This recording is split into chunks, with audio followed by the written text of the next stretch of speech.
7 millions de téléspectateurs suivent en direct son aventure très médiatisée avec un autre candidat de l'émission, Jean-Édouard. La France du divertissement est en deuil. Loana Petrucciani, véritable pionnière de la télé-réalité et figure emblématique, s'est éteinte ce mercredi 25 mars 2026 à l'âge de 48 ans. Sa disparition brutale a ravivé l'émotion autour de son destin singulier, marqué par une ascension fulgurante et des années de grandes difficultés. Peu après l'annonce de son décès, Jordan Deluxe, chroniqueur pour l'émission Tout beau tout neuf sur W9, a partagé un témoignage poignant concernant les dernières volontés de l'ancienne lofteuse.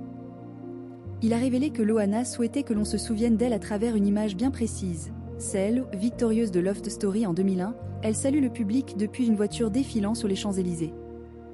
Ce cliché symbolise le sommet de sa gloire, un moment de pur bonheur et de reconnaissance populaire qu'elle aurait désiré graver dans les mémoires, loin des tourments qui ont jalonné le reste de son existence.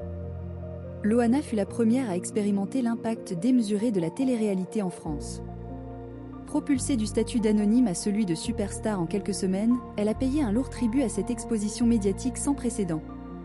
Jordan Deluxe a d'ailleurs souligné que Loana, dont la santé mentale et physique était notoirement fragile, vivait principalement à travers le prisme de ses souvenirs passés, cherchant un réconfort dans la gloire d'antan face à une réalité souvent douloureuse.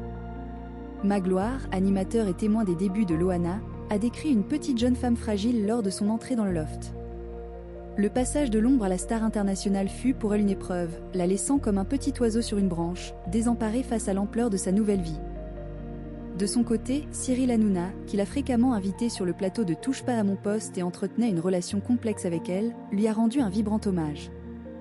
Il la considérait comme la plus grande star de télé-réalité et a confié recevoir d'elle des messages d'espoir sur son mieux-être, souvent suivis de longs silences, illustrant les hauts et les bas de son parcours.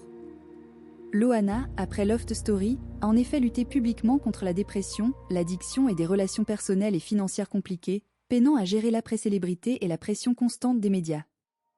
Les circonstances entourant son décès restent floues. Loana a été retrouvée sans vie à son domicile niçois en fin de journée, une information confirmée par Paris Match et l'AFP. Le procureur de Nice, Damien Martinelli, a immédiatement ouvert une enquête en recherche des causes de la mort, afin de faire toute la lumière sur ce drame.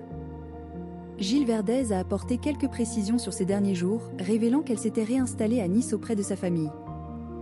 Elle y aurait entretenu de bons rapports avec ses voisins, qui sont d'ailleurs ceux qui ont alerté les autorités. Loana laisse derrière elle sa fille unique, Mindy, avec qui elle a toujours entretenu une relation complexe et douloureuse, souvent médiatisée. Son départ marque la fin d'une vie hors du commun, celle d'une icône de la télé-réalité dont le destin tragique rappelle les revers de la gloire soudaine et les défis d'une vie sous les projecteurs.